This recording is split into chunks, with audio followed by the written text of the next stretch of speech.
Listo.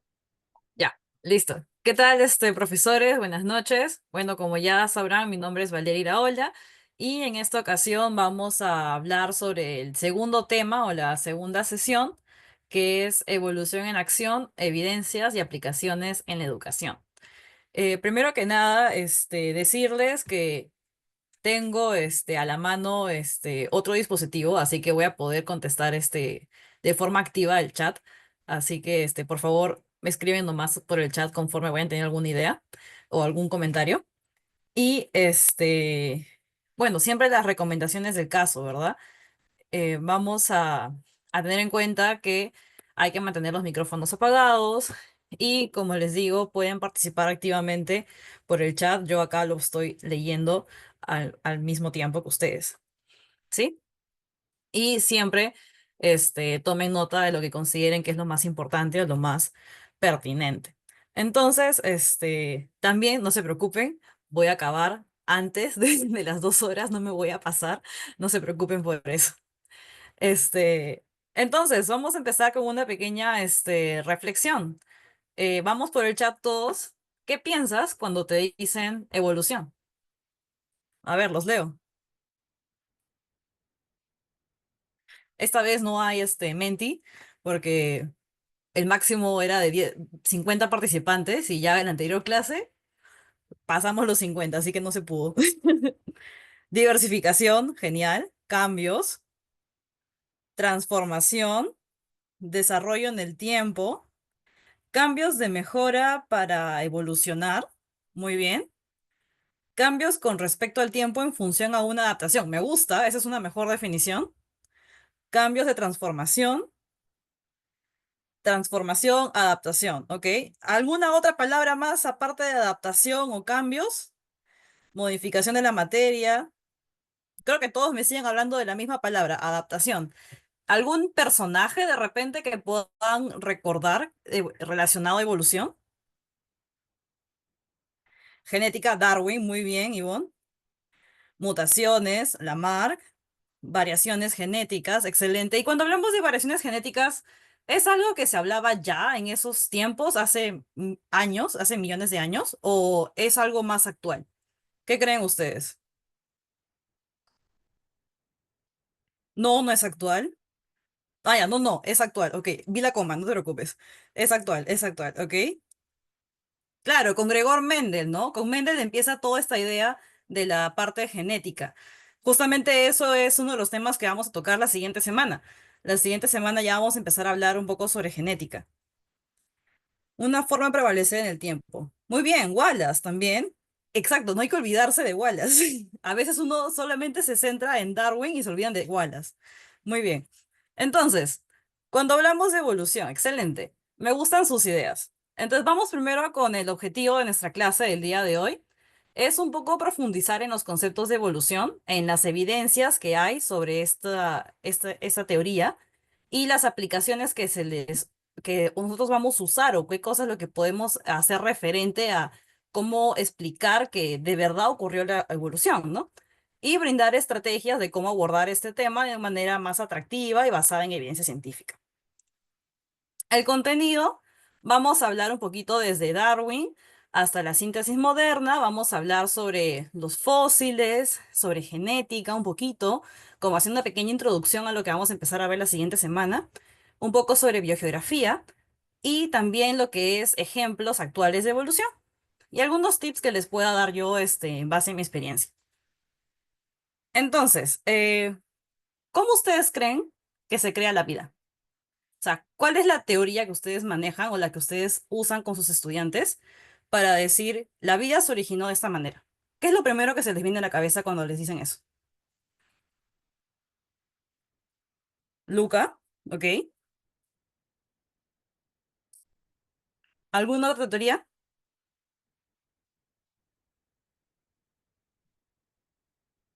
Oparin, ¿ok? Ese es otro científico. La teoría celular de Lamarck. Lamarck es más enfocado a evolución, no es tanto a teoría de origen de la vida, porque hay que diferenciar las teorías del origen de la vida con las teorías evolutivas. Las teorías evolutivas es justamente empieza con Lamarck, lo que Lamarck va a empezar a filosofar. Y después le va a seguir Darwin y otros filósofos y otros científicos más. Pero antes de ellos, se crearon o se propusieron unas teorías de cómo fue que vino la vida a la Tierra. Claro, generación espontánea, creacionismo, muy bien. Una pregunta, si hubo evolución en la actualidad, ¿por qué no sigue evolucionando o en forma o en qué forma hay evolución? Actualmente todos los animales, todas las plantas siguen evolucionando, solamente que la evolución es algo que pasa de manera pausado. Tú no vas a ver un cambio en una especie de la noche a la mañana. Tienen que pasar millones de años para que tú veas recién ese cambio. O de repente, podrías ver una ligera adaptación a su medio, que también se podría considerar una evolución en la especie. Pero usualmente los grandes cambios en las especies se ven luego de varios años, pero sí siguen pasando. Excelente. Teoría de la síntesis, abiogénesis o la quimiosintética de Oparin y Hane. Excelente. A eso quería llegar. Entonces, usualmente cuando nosotros hablamos de cómo se crea la vida, nosotros hablamos sobre el creacionismo, que dice pues que todo se creó a imagen y semejanza de Dios, que Dios creó la vida y que Él colocó los seres abióticos y bióticos dentro del planeta y que bueno, pues luego siguieron su curso natural, ¿no? Esa es la teoría del creacionismo. También está la teoría de la abiogénesis, que dice que la materia o la vida se crea a partir de materia inanimada, ¿no? O materia en descomposición. Y por ahí van a venir unos científicos a intentar refutar esas ideas con el famoso experimento de los tres jarrones con un pedazo de carne. Pero ese experimento no fue válido porque los tres jarrones no estaban en las mismas condiciones. Entonces, no le hicieron caso, por así decirlo. Y luego vino el siguiente, em, el siguiente científico y va a proponer la teoría de la biogénesis. Y con la teoría de la biogénesis se comprueba y se refuta a la abiogénesis. Y se dice que realmente la vida surge de otra materia viva, ¿ok? Que es con el experimento de los jarrones en cuello de cisne. Y luego de ahí van a venir la teoría más sonada, por así decirlo, que vendría a ser la quimiosintética, que se podría decir que es una de las últimas. Y en este caso te habla pues justamente que la vida surge porque la Tierra era un planeta que estaba en constante cambios, que no había oxígeno, una atmósfera anoxigénica y que tenía compuestos como metano o amoníaco y que supuestamente a partir de esos compuestos la vida iban a empezar a surgir materia orgánica a partir de compuestos inorgánicos debido a las presiones y demás y que por eso iba a empezar a surgir los primeros organismos vivos. Luego teníamos también la teoría de la panspermia, que te decía que la vida venía del espacio, debido a los meteoritos que estaban cargados de pequeñas bacterias, y que supuestamente esas bacterias llegaron al planeta Tierra y que luego empezaron a evolucionar. Y también estaba la teoría de los coacervados, muy bien, que decía que la vida surge del mar, si no me equivoco, y que había lugares donde empiezan a haber como que mayor concentración de materia orgánica y que luego va a empezar a evolucionar en cadena y va a dar origen supuestamente a la vida. Entonces, todo eso son las teorías que se creían antiguamente, pero hoy en día ya tenemos una nueva forma de explicar cómo se crea la vida. Nosotros sabemos que todo lo que tiene vida tiene células. Eso es lo básico. Entonces, cualquier cosa que tenga vida, ya sea un protozoario, ya sea un alga, ya sea una planta, un animal, o un hongo, o una bacteria, todos empiezan desde la unidad mínima de la materia viva, que vendría a ser las células. Pero entonces, ¿cómo es que se crea esa célula? Porque tiene que haber algo antes de esa, ¿no? Entonces, justamente la semana pasada estábamos viendo, todavía no he puesto nada en la presentación, está todavía vacía. Entonces, la semana pasada vimos un poco sobre el árbol de la vida. Y en este árbol de la vida yo les dije que había, tres grandes divisiones, ¿verdad? Las bacterias, las arqueobacterias y las eucarias. Entonces, de las tres, ¿cuál sería la más primitiva? ¿Las eucarias o las bacterias y las arqueobacterias? Los virus no tienen vida, recuerden eso de ahí. Los virus no son seres vivos, son asociaciones de macromoléculas. Por eso están dentro de la clasificación. Si tenemos acá a las células, que es la unidad mínima de la materia viva, debajo de la célula vendrían a estar las asociaciones supramoleculares. Y las asociaciones supramoleculares consideran a los virus, porque los virus son la unión de varias proteínas. Es proteínas más ácidos nucleicos, da origen a un virus. Entonces, eso no entra dentro de la categoría de vida porque no es una célula y es una asociación supramolecular.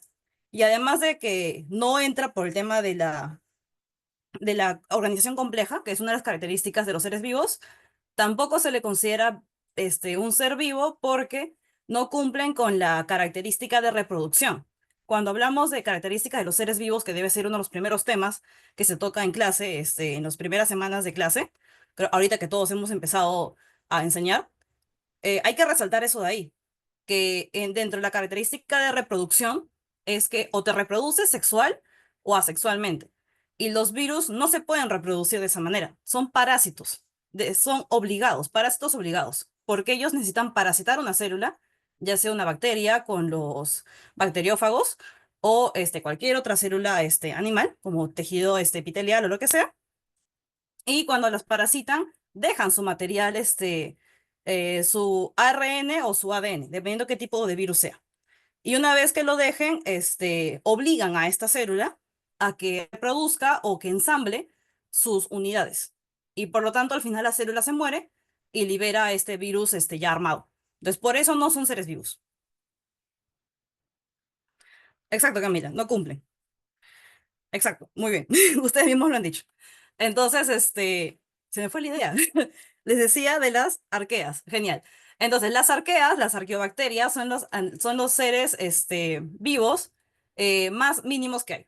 Entonces, la teoría de cómo se crea la vida justamente viene de estas pequeñas arqueobacterias, o llamadas también, hay unas específicas que se llaman cianobacterias, que vendrían a ser las bacterias que son fotosintéticas, porque hay algunas bacterias que van a tener cloroplastos y que por lo tanto pueden hacer fotosíntesis, y al hacer fotosíntesis pueden generar oxígeno.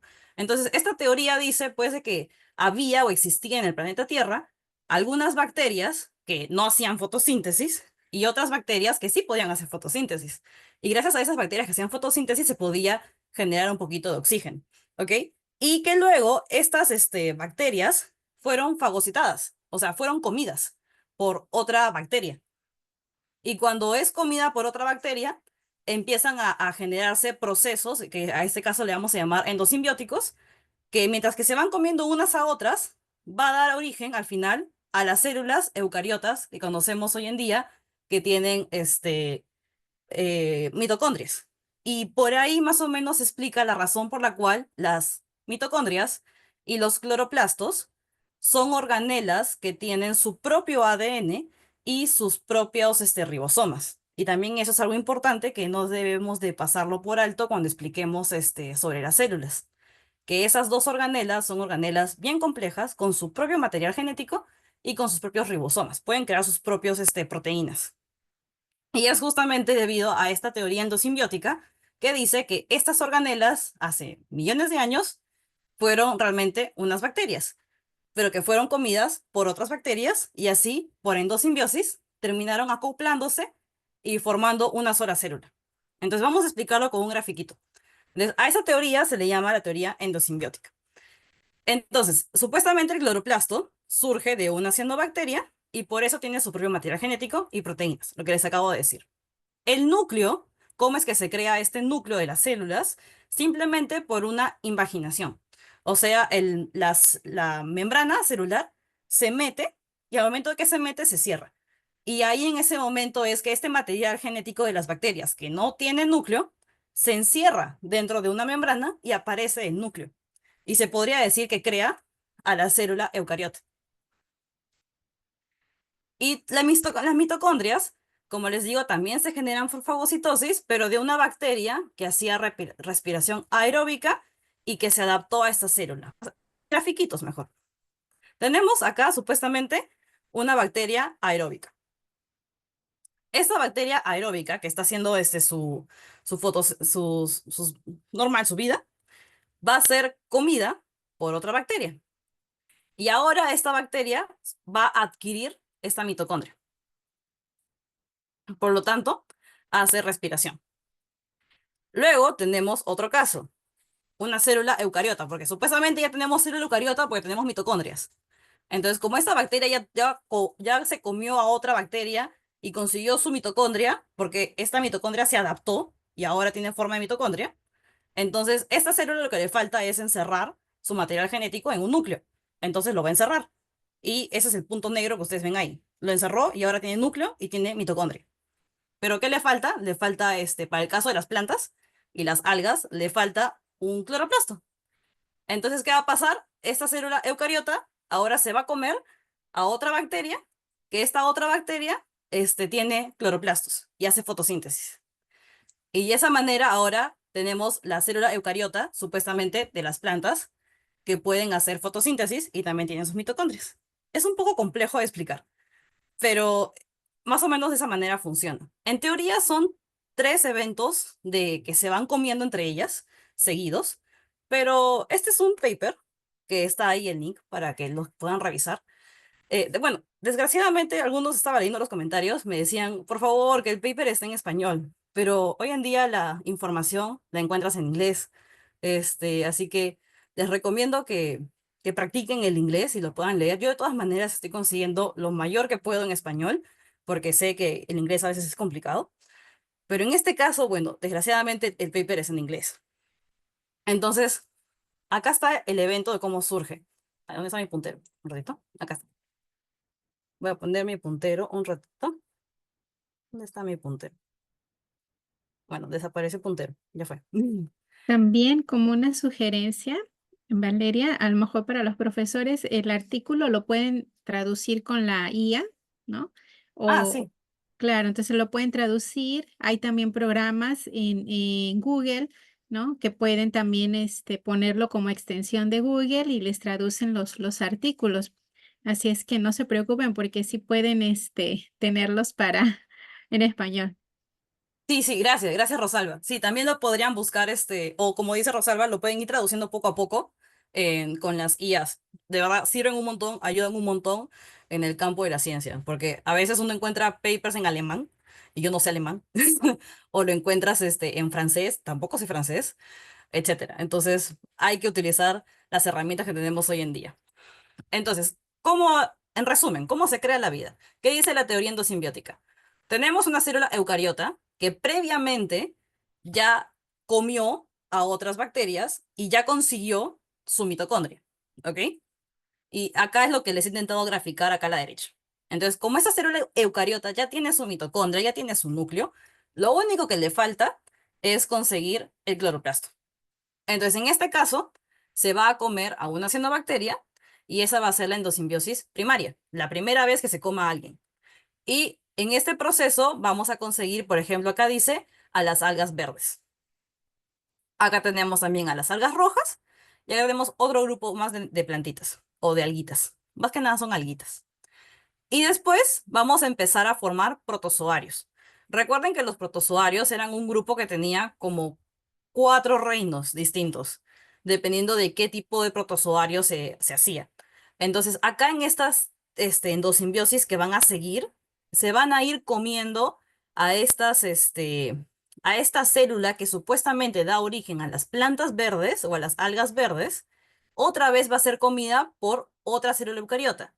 Y de esa manera van a ir combinándose y van a empezar a sacar a los diferentes tipos de animales, en este caso protozoarios, los diferentes grupos que hay, que ya les dije que son bien diversos, que tenemos hoy en día.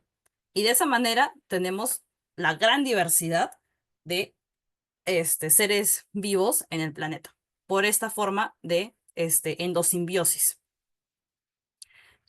También de esta manera se puede explicar el hecho de que las mitocondrias son organelas de doble membrana, porque como fueron comidos por otro, pues viene uno, tiene una membrana, se lo come al otro, otra membrana, y luego tienes la otra célula grande. Entonces, por eso también se explica por qué hay tantas membranas en algunas organelas, ¿sí? Entonces, con esto también hay este otro gráfico que es un poquito más simple de entender, que te habla solamente de dos tipos de endosimbiosis, la primaria y la secundaria. En este caso, por ejemplo, se está explicando mitocondria, es mitocondria, núcleo, y esta de acá supuestamente es la célula ancestral de los eucariotas. Te dice que ya tiene su mitocondria, ya tiene su núcleo, y que va a comerse a una cianobacteria. Y que luego que se la comió, la adquirió, y por eso ahora es una célula que hoy en día formaría a las algas. Y la otra te está diciendo por acá que esta misma, que ya tiene su mitocondria, ya tiene su cloroplasto, tiene su núcleo, está todo, ya genial, ya está lista. Esta de acá fue comida por otra célula ancestral, ¿ok? Y cuando fue comida por esta otra célula ancestral, esta mitocondria que tenía, bueno, se deshace, ¿ok? Porque puede pasar en estos procesos. Se fagocitan o se hace lisis, que es que se rompa, o que los mismos lisosomas vayan y lo eliminen y lo fagociten, y se va, ¿ok? Entonces, esta mitocondria de adentro de esta primera célula se va. Entonces, solamente te va a quedar la mitocondria de la célula ancestral. Y bueno, lo que te queda al final, el núcleo también se degenera, también se va, chau, y solamente te queda el cloroplasto. Pero en este caso, este cloroplasto va a estar envuelto en varias membranas. ¿Por qué? Porque algunos protozoarios tienen cloroplastos de hasta 4 membranas. Yo sé que nosotros cuando explicamos en clase decimos membranita, y tenemos el núcleo, la mitocondria, el aparato de Golgi y todos los orgánulos y las organelas. Y la única organela que nosotros mencionamos, que es de doble membrana, es la mitocondria y el cloroplasto. Pero, por si no lo sabían, en algunos protozoarios, estos cloroplastos pueden llegar a tener hasta 4 membranas. Y eso se debe justamente a esta teoría de endosimbiosis. Porque se comen entre ellos, y al final el cloroplasto termina adquiriendo más de 2 membranas. Y es debido a esto.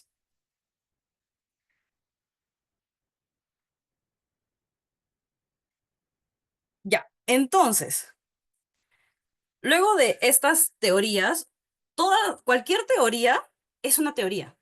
Puedes tú aceptarla, puedes tú decir que no es válida. Hoy en día en la ciencia todo está cambiando. Van a haber un grupo de científicos que te van a decir que han hecho una serie de experimentos y que concuerdan con la teoría A. Y va a haber otro grupo de científicos que van a hacer otra serie de experimentos y te van a decir que no concuerdan con la teoría A. Entonces, todo depende de qué postura tomen ustedes como científicos o como en este caso docentes. ¿A qué teoría tú le quieres hacer caso dependiendo de las evidencias que los diferentes científicos o la comunidad científica te brinden y te dé? Porque para eso son teorías, ¿ok? Así que no es que nos tengamos que cerrar y decir, no, esta es la teoría aceptada hoy en día. Así no son las cosas. Depende de qué postura tú tomes, dependiendo qué tanto sentido le veas tú a eso. A veces, cuando ya son varios científicos y todos concuerdan en que esa es la teoría más aceptada, terminas formando las famosas leyes, porque ya todos han concordado que esa es la que debería de regirse el mundo entero. Pero puede pasar que de aquí a 5 o 10 años venga otro grupo de científicos y te diga, no, ¿sabes qué? Esa teoría que ustedes dijeron que era la válida, realmente no lo es. Y deberíamos de trabajar con esta otra. Así que en el mundo de científico nunca sabes cuál va a ser la teoría aceptada. Todo está en constante cambio. Así que no se vayan a cerrar en ese concepto. Entonces, cuando hablamos de sistemas de evolución, de la clasificación, de cómo es que se han hecho estos sistemas, el primero que se nos viene a la mente va a ser Lamarck, ¿sí o no? ¿Por qué? Porque Lamarck es el que te va a decir la famosa teoría de las jirafas. Y ahí también quiero tocar un punto que es que los alumnos asocian jirafas, Lamarck. Y la verdad es que las jirafas, no es que Lamarck haya dicho las jirafas son así, sino que es una forma de explicar la evolución que tuvo él. Pero tú puedes utilizar el mismo ejemplo de las jirafas para hablar la evolución según lo que dice Darwin y Wallace, y puedo usar el mismo ejemplo de las jirafas para poder hablar de la evolución según lo que dice de Bryce o lo que dice la teoría que ya sintetiza todo. Entonces, no restringamos el hecho de que jirafas la marca. Yo puedo explicarlo con jirafas, las cuatro teorías, sin ningún problema. Pero ¿qué pasa? Bueno, sí, pues Lamarck dijo jirafitas, ¿no? Que supuestamente las jirafitas, por el uso y desuso del órgano, iban a empezar a alargar su cuello porque las hojas estaban más arriba. Entonces, como pasó eso, como tuvieron la necesidad, es que este órgano se alarga. Y bueno, sus descendientes nacen supuestamente, mágicamente con el cuello más largo porque lo siguen usando y todo lo demás. Pero ojo, la teoría dice uso y desuso. O sea que si la jirafa supuestamente deja de alzar su cuello, pues el órgano retrocede. Entonces, ¿cuándo es que él publica esa teoría? En el 1809 con su libro, bueno, está en latín, ¿ok? Y acá te habla un poco de esta cierta herencia de los caracteres adquiridos, pero no lo habla con los términos apropiados, porque todavía no teníamos a, a Mendel en la época. Todavía no estaba hablando Mendel de sus teorías de la genética. Entonces él solamente te dice de que, bueno, si lo usan y lo necesitan, pues sus hijos saldrán así, pues, ¿no? Pero no te habla de genes ni nada por el estilo. Todavía no tiene esos conceptos y que los órganos se fortalecen pues por el mismo uso de estos. En este caso tampoco existe la extinción ni el azar dentro de las especies. Él no te habla de esos términos porque no los conoce. No, él dice que no existe eso de ahí. O sea, simplemente porque lo quiere y lo usa, de esa manera se ve heredado. En la biología moderna, este hecho de Lamarck sí se puede explicar. O sea, por ejemplo, muchos decimos en clase, la teoría de Lamarck fue refutada. Sí, es verdad, fue refutada por lo que va a plantear Darwin y Wallace. Y muchas veces, incluso con la teoría sintética, que es la neodarwinista, decimos, no usaron los principios de Lamarck. O sea, Lamarck está hasta las patas, no tiene nada que ver, no, estaba chiflado, no sabía lo que decía. Pero realmente hoy en día, pues las bacterias sí hacen uso de ese tipo de evolución como lo explicó en Lamarck. Ustedes conocen el término plásmido, supongo, ¿o no? ¿Me dicen?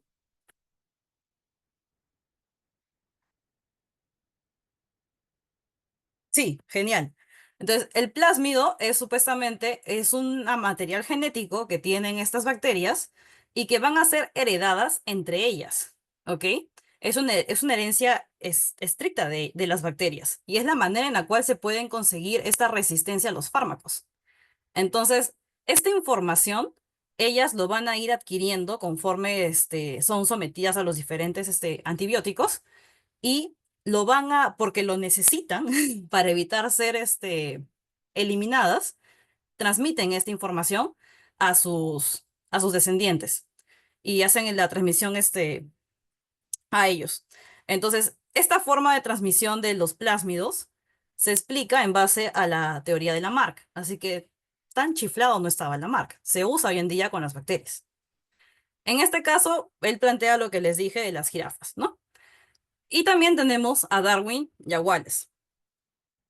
En este caso, hay dos maneras de explicar. Yo sé que en los libros a veces ponen el ejemplo de los pinzones de Darwin. Es lo que más se relaciona a Darwin. Pero también, como les digo, lo pueden explicar con jirafas. Y ahorita les explico cómo. Pero primero vamos con lo que se dice, que son los pinzones de Darwin. El libro, él plantea su teoría con Wallace, no se olviden de Wallace, por favor, en 1859. Y es la teoría, el libro sobre el origen de las especies por medio de la selección natural. Porque recuerden, los términos acá esenciales es selección natural y eh, supervivencia del más apto. Entonces, él menciona que el mundo está en constante cambio, que existe la famosa evolución. Y el caso que él va a plantear es el de las Islas Galápagos con los pinzones, que en este caso son aves. Que en estas aves él encuentra estas aves con diferentes formas de pico y se va a dar cuenta que se debe al tipo de alimentación que tienen estas aves. Y eso le va a hacer creer o le va a hacer suponer que todas estas aves realmente nacieron de una sola. Entonces, por eso es que él te va a hablar de la evolución. y de esta supervivencia del más apto. Porque al momento de que él hace esta indagación o este pensamiento filosófico, si lo podemos llamar de esa manera, debe hablar de la famosa ascendencia. Entonces, y también del famoso término, la ontogenia coincide con la filogenia, que básicamente es la evolución de estas aves. O sea que había una sola ave que, bueno, se reprodujo, era con unas características dadas, las características A, y que por motivos que no sabemos, se migró a diferentes islas pequeñas, a los islotes. Y cuando migra a esos islotes, encuentra en cada uno de los islotes diferentes tipos de alimento, ya sea insectos, ramas, semillas, cactus, pequeñas bayas o lo que sea. Pero solamente encuentra ese tipo de alimento. O sea, no es que vaya a encontrar el insecto y la baya y la ramita y el cactus. No, no, no. Acá lo que él se da cuenta es que solamente había insectos, solamente había bayas, solamente había esto, solamente había lo otro. Y por lo tanto, esta ave tuvo que adaptarse a ese tipo de alimentación y ser eficiente en conseguir la mayor cantidad de alimentos sin morirse con ese tipo de fuente. Y lo que va a generar es que a lo largo de los años, pues su pico se transforme y sea un pico específico para insecto, para baya, para el cactus, para lo que sea, ¿no? Y por eso es que él habla justamente de esta ascendencia, esta evolución que se generó en estas aves, que hoy en día le llamamos radiación adaptativa. Y vamos a verlo después con el ejemplo justamente de los pinceles de Darwin.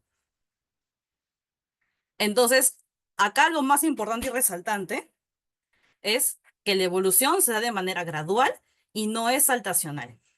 Tampoco es que sea de la noche a la mañana, por eso es saltacional. Es de manera gradual, poco a poco, porque te estás sometiendo a un estímulo, en este caso, en el caso de los pinzones, son el tipo de alimento, y que conforme estás en ese estímulo, pues te vas adaptando a este. Y de aquí a 50, 100, 200 años, te volviste específico para ese estímulo. Lo que puede generar a la larga es que cada uno de esos pinzones termine siendo especies diferentes a la larga, ¿ok? Después de muchos años. ¿Por qué se da eso? Porque hay un aislamiento reproductivo, ya no se pueden reproducir entre ellos, ¿ok? Entonces ya no hay cruce genético. Y no haber cruce genético, pues se está aislando genéticamente a las poblaciones porque no se están reproduciendo y encima son específicos para un tipo de alimento y eso hace que terminen siendo especies nuevas a la larga, luego de muchos años. También lo vamos a ver. Pero algo que acá hay que resaltar es que Darwin y Wallace eran religiosos, ¿ok? Darwin era muy beato. Entonces, él era muy religioso. Y hay una película, yo se le he puesto a mis alumnos, búsquenla, está en YouTube, está completita y en español que me parece que, no me acuerdo el nombre, voy a buscarla ya, pero habla justamente de la vida de Darwin y lo explican muy bien, la verdad es que sí. Y hacen mucho énfasis en que Darwin era religioso, así acataba fielmente sus creencias religiosas y eso le va a generar un problema interno. Va a hacer que choquen sus ideas y eso la película lo explica también muy bien, esa confrontación del creacionismo porque él creía en esa teoría de cómo se generaron, cómo se genera la vida, ¿no? Porque todo lo creó Dios. Pero al ser científico y empezar a notar estos patrones, estas cosas, hace que sus ideas choquen y exploten. Y termina haciendo que él rechace justamente la parte religiosa, pero no de manera faltosa. O sea, con mucho respeto lo va a hacer. Y por eso se va a ganar el odio de la parte, de todos sus amigos y compañeros, desgraciadamente, ¿no? Pero, la película de verdad que lo explica muy bonito ese choque de ideas que va a tener Darwin. Y es algo que deben haber notado ustedes también en sus aulas. Y por eso les traigo esta imagen de qué pasa en sus aulas. O sea, qué pasa cuando ustedes comentan estas ideas y a veces somos de colegios religiosos. Por ejemplo, yo me eduqué en un colegio religioso, con monjas. Entonces, ¿cómo afrontas, cómo tú cuentas la teoría de la evolución bajo un concepto que estás dentro de un colegio religioso y que debes de guiarte del creacionismo? ¿no? ¿Qué dudas van a surgir en tus estudiantes? ¿Cómo tú abordas el tema? Y hay un trabajo, un pequeño review de Bermúdez del 2015 que habla justamente sobre estas cosas que pasan en las aulas. Dice, por ejemplo, que Dagger y Buchholz en el 97 hallaron que la mayoría de los estudiantes cristianos de una muestra de alumnos libaneses respaldaban la evolución basada en la evidencia científica, a diferencia de los estudiantes musulmanes que la rechazaban. Dice que Moore en el 2000 alerta sobre las consecuencias de las prácticas educativas y el currículo debido al resurgimiento del movimiento creacionista y que impactan negativamente en la aceptación de la teoría de Darwin. Dice también que en el contexto latinoamericano de preponderancia católico, Polop señala que las contradicciones entre la Biblia y la ciencia plantean problemas y que la mayoría de las personas religiosas, cuando consideran los documentos bíblicos como inspiradores de moral y como relato de hechos acontecidos. En Argentina, Jalí observó que los alumnos de una escuela confesional perciben la existencia del conflicto entre las concepciones bíblicas que reciben de materia religiosa y los contenidos biológicos. Y ahí los dejo para que reflexionen y de repente me cuenten una u otra cosa que les haya pasado, los que de repente son profesores de colegios católicos, religiosos, porque a mí también me ha pasado que la típica pregunta, ¿no? Profesora, ¿y usted cree en la teoría de Darwin o cree en el creacionismo? ¿Cómo es? ¿A cuál teoría tengo que irme yo? Porque te preguntan eso de ahí, te dicen eso. Y a veces de repente también la postura que tenemos como profesores, ¿no? Yo como profesor, ¿creo en el creacionismo o soy científico? ¿O me voy más por lo que dice Darwin? O sea, dependiendo de mi postura, de repente yo oriento la clase hacia alguna de esas formas de evolución o de teorías de la vida. Ya no explico a detalle la parte que dice Darwin o Lamarck o los demás científicos y me enfoco más en la parte de lo que dice la Biblia, ¿no? De repente pasa eso. Claro, yo los entiendo, me ha pasado. Los chicos te preguntan. Y por eso paso a esta siguiente diapositiva. ¿Qué pasa con nosotros, los profesores? ¿Qué dice Bermúdez en este review? Dice que Smith encontró que una proporción sustancial de docentes posee una comprensión limitada de la evolución, que no la acepta y la minimiza, u omite totalmente su enseñanza. O sea que ni siquiera quieren hablar de las teorías de Darwin, ni de Lamarck, ni de nada, porque se cierran en que solamente Dios creó al hombre y a los seres vivos a su imagen y semejanza. En Argentina, muchos docentes reconocen haber experimentado algún conflicto entre sus creencias y el conocimiento científico, el que aparece por primera vez en sus trayectorias académicas de formación superior, entonces evitan debatir y hablar del tema, porque también debe haberles pasado, que simplemente, no, no, no, hay no más, ¿no? Y no profundizas, no quieres ahondar más en el tema, no quieres hablarlo. Ruglet y Michel reconocen que los docentes que aceptan la teoría de la evolución tienden a dedicar más tiempo a enseñarla. ¿Me ha pasado? ¿Para qué les voy a negar?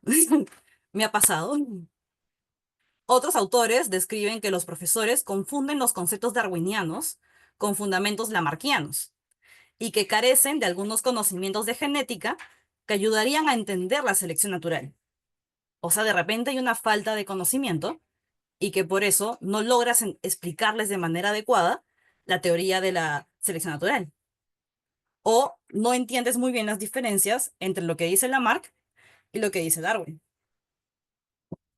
Entonces, ¿qué hago yo? A mí cuando me preguntan, y yo vengo de un colegio religioso, soy católica. Entonces yo les digo eso, chicos, seré científica porque soy científica, soy bióloga de formación, hago investigación y todo lo demás. Constantemente estoy viendo, revisando y todo, y todo. Pero también soy católica. Entonces yo creo en la teoría de la evolución, creo en lo que dice Darwin, Lamarck, todo lo que dicen ellos. Pero también sé que hay conceptos de la ciencia que ya no se pueden explicar. que ya llega un punto en el cual la ciencia ya no puede ahondar tanto, no tiene las respuestas. Y eso que la ciencia no tiene las respuestas, las vas a encontrar en Dios, como tú le quieras llamar, ya sea Buda, Jehová, el Dios que tú quieras.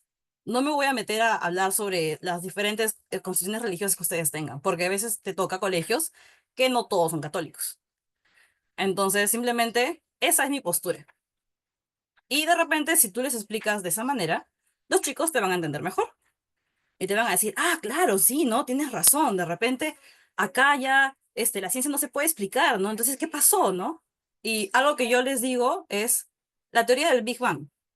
Dice que el universo, porque ahí me voy desde el universo, ¿no? Que el universo se creó porque había una estrella que explotó y generó a todo el sistema galáctico. Pero, ¿quién puso la estrella? Y les hago filosofar. Ah, no sé. Porque la estrella no aparece de la nada. O sea, ¿cómo si me voy a la parte científica, ¿cómo se creó la estrella? ¿Qué cosa pasó para que hubiese una estrella ahí y que explotara? ¿Qué fue? Entonces me dicen, pucha, no sé. Yo tampoco sé. Así que Dios estuvo ahí. Dios puso la estrella. ¿Quedamos? Y me dicen, ya, mis, quedamos. Y yo, genial. O si no, ves que toda la naturaleza está siempre en homeostasis. Homeostasis es igual a equilibrio. Entonces, todo siempre está en equilibrio. ¿Cómo es que logras ese equilibrio tan perfecto entre todos los seres vivos del planeta?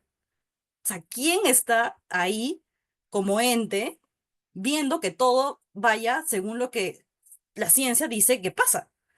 ¿Cómo es que no se sale de ese homeostasis? Y les digo, Dios. Ya no lo puedo explicar yo. Será Dios, pues. Ahí está presente. El huevo o la gallina, claro, el huevo o la gallina, ¿no? ¿Quién fue primero? Entonces, de esa manera, hacemos que no se rechace por completo tampoco el aspecto religioso, ¿ok? Luego tenemos, no sé si ya vieron el curso de Klasna sobre herramientas digitales, pero les digo para que puedan unirse a ese curso. Tenemos acá una herramienta digital que también les dejo el link, que justamente es un pequeño juego, donde tienen un poco de teoría y arman una línea evolutiva sobre cuáles son los antecedentes de la teoría de la evolución. Es súper chévere y didáctico. Y de ahí pasamos a las corrientes, porque luego de Wallace y de Darwin viene Teodoros Dobzhansky, ¿ok? Disculpen que hay poetones por mi casa y los perros se distraen. Entonces,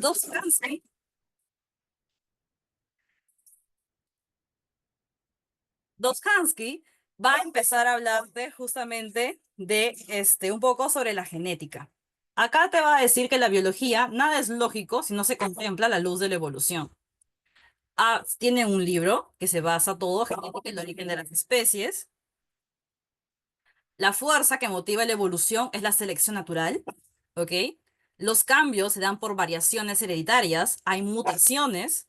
Acá es un poco lo que dice justamente De Bryce. De Bryce es el que plantea su teoría mutacionista.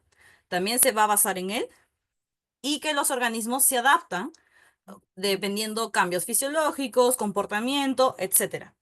Pero esa es su postulado, un poquito que sintetiza las ideas de Mendel, porque ya está Mendel acá en la onda, ya está dentro de este contexto de científicos, ya se habla de genética, está hablando un poquito sobre lo que dijo Darwin y Wallace, y lo que le ha metido, por así decirlo, es la teoría de las mutaciones y que los organismos se adaptan, y por eso tenemos de ejemplo a la Drosophila melanogaster, que es la mosca de la fruta que tiene un gen que muta sus ojos y pueden ser ojos rojos o ojos blancos.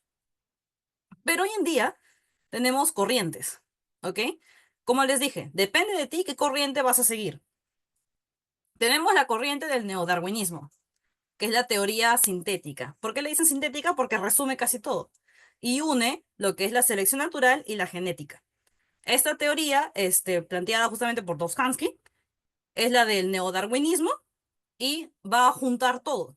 Genética, lo que dice Darwin, lo que dijo de Bryce, que es mutaciones, lo que dice Mendel, con la parte de genética, y lo que dice Darwin y Wallace con selección natural. Es una corriente, el neodarwinismo. Si tú eres afán de ella, vas a seguir la teoría del neodarwinismo. Pero si no, y te vas más por la teoría neutral o la neutralista de Kimura, acá ellos dicen, bueno, él dice que las variaciones moleculares no se dan para una mejor adaptación, sino que es de manera aleatoria y al azar. ¿Por qué? Porque de Bryce, cuando te habla de mutaciones o variaciones moleculares, ¿ok? Estas mutaciones, de Bryce tampoco es que diga que era para, bueno, sí. De Bryce te decía que podía ocurrir mutaciones y que podían ser positivas o negativas.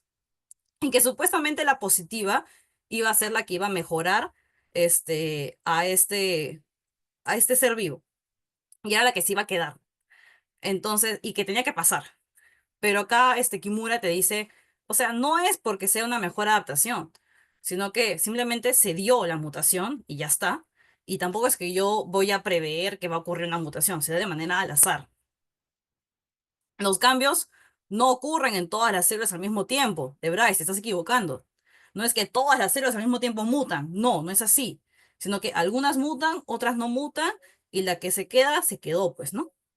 El cambio puede ser eliminado o aceptado porque se desarrolla sin problemas y es por el azar. Entonces, acá te está hablando específicamente de mutaciones y que todo es neutral. Acá todo es al azar, azaroso, como se dice, ¿no? Y también tenemos la teoría saltacionista o la llamada puntuacionista de el Dreckert y de Gould. Son dos autores. En este caso, la evolución, ellos mencionan que es por la aparición de nuevas especies y se da de manera brusca, debido a cambios que ocurren en un momento de crisis de la especie. La especie pasa por un momento de falta de agua, estrés hídrico, estrés salino, cualquier tipo de estrés y que eso va a generar que este ser vivo mute inmediatamente y por lo tanto se adapte y aparezca una nueva especie. Entonces depende de ti, realmente, porque son teorías relativamente nuevas entre ellas, son como que las últimas tres que hay y no es que haya una que prime sobre otra. Como les digo, en la ciencia no funciona de esa manera. Hay un grupo de científicos que te van a decir el neodarwinismo es la teoría que tú tienes que seguir, o corriente, porque por eso le llamamos corrientes. O te van a decir, no, no, no, hay otro grupo de científicos, la teoría neutral es la que mejor explica la evolución. Y otro grupo que te va a decir, la teoría saltacionista es la que mejor explica la evolución. Entonces, todo depende de este, a quiénes sigas, básicamente. Así funciona en el mundo de la ciencia. Pero, lo que también es cierto es que hoy en día utilizamos unos términos más para poder hablar sobre evolución. Y tenemos, por ejemplo, la llamada microevolución o la macroevolución. No sé si alguno ha escuchado antes esos términos.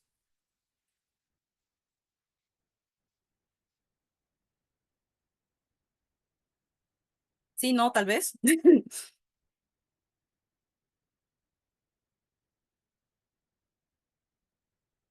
Entendería que no, porque no me responden. Genial.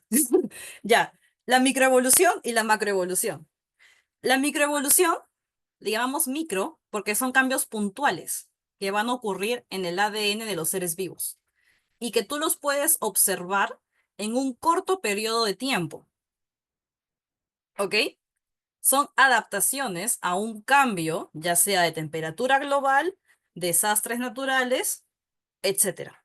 Pero le llamas microevolución porque ocurre en un periodo corto, medio que se contradice con el concepto de evolución, ¿verdad? De Darwin. Porque evolución tú lo defines como un cambio gradual en el tiempo, que no se da de manera drástica. Pero hoy en día, pues, hay pequeños cambios que uno observa en las especies y que por eso le llamamos microevolución. Son cambios puntuales, cambios en pares de bases del ADN, que hace que esa especie se adapte de mejor manera. Ejemplo, tenemos a unas avecitas y a los antibióticos. En el caso de esas avecitas, te las muestro, dice este trabajo, que está ahí la cita, que han encontrado que estas aves han cambiado de tamaño. dependiendo de la temperatura en la zona donde vivían.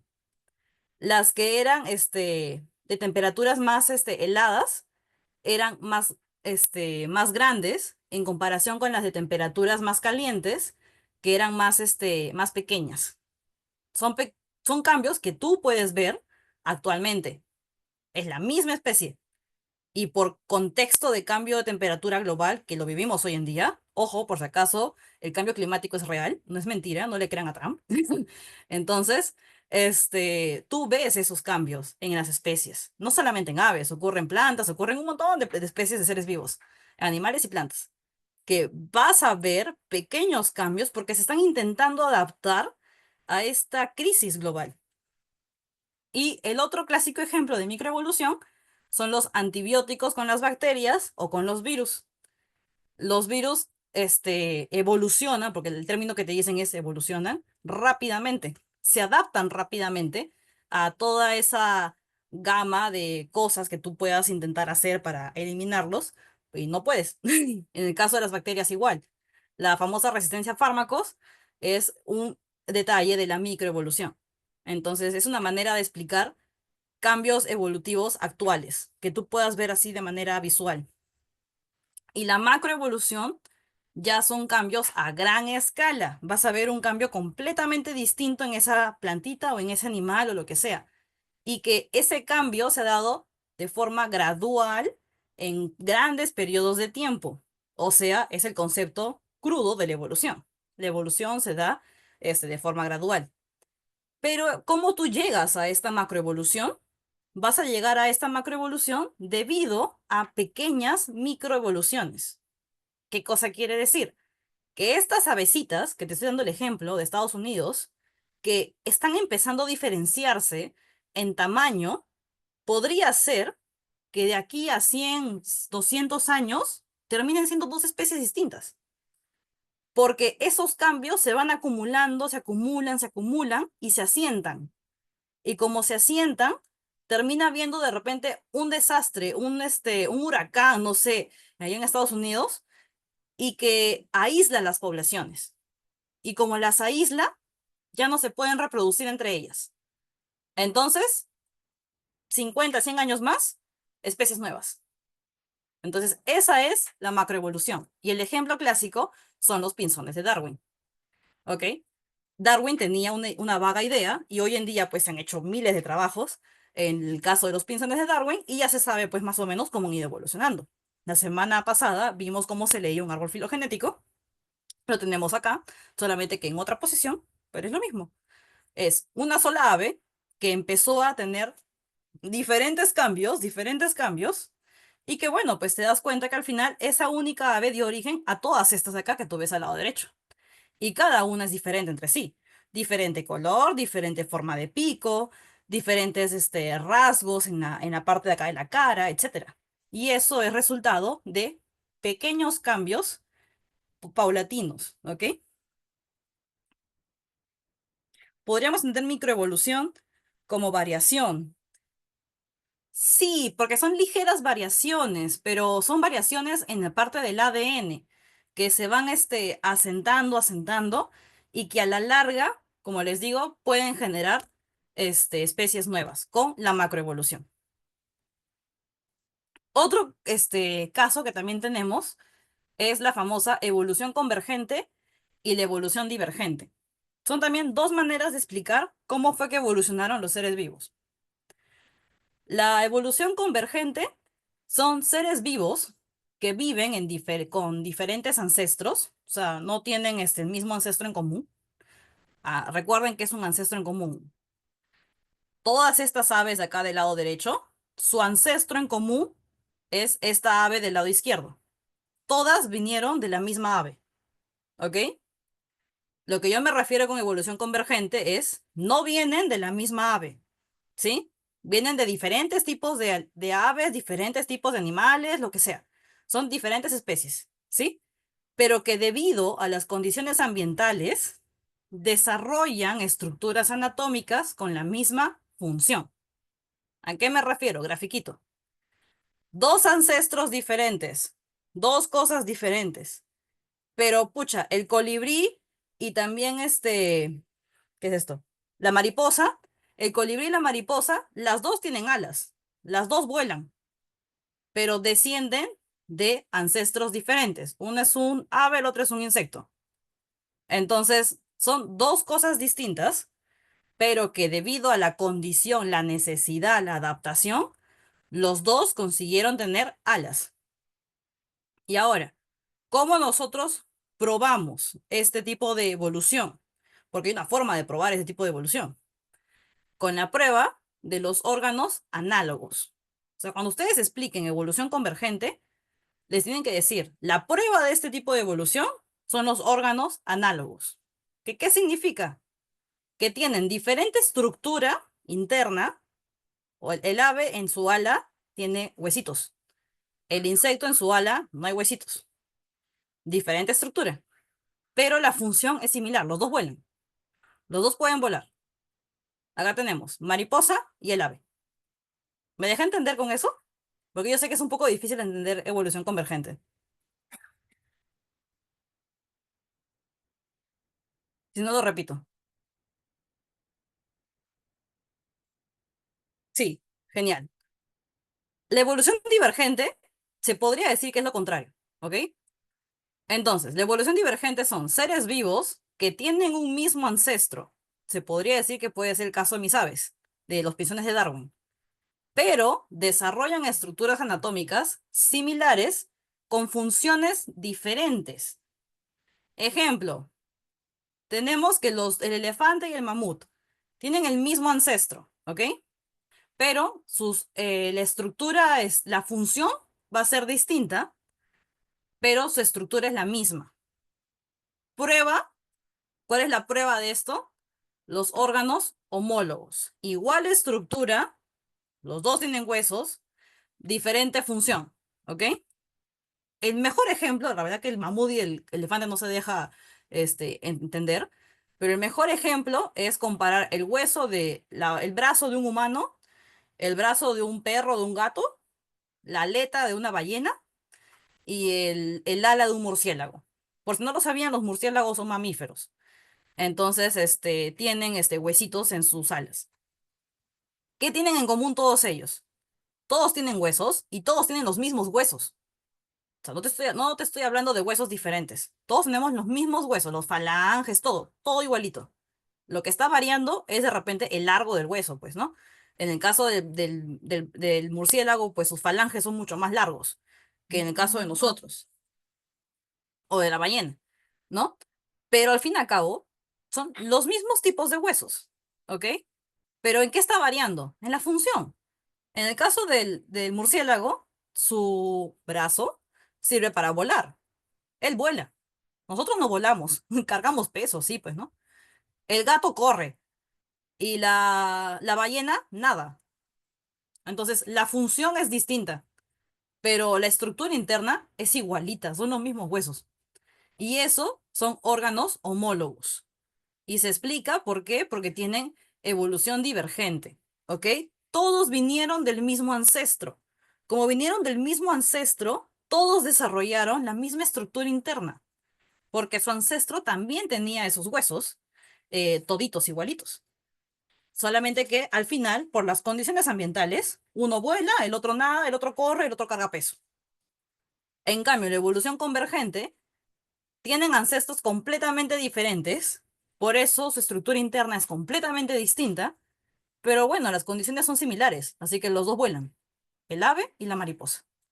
Y eso es evolución convergente, órganos análogos, y en el otro caso, evolución divergente, órganos homólogos. ¿Sí?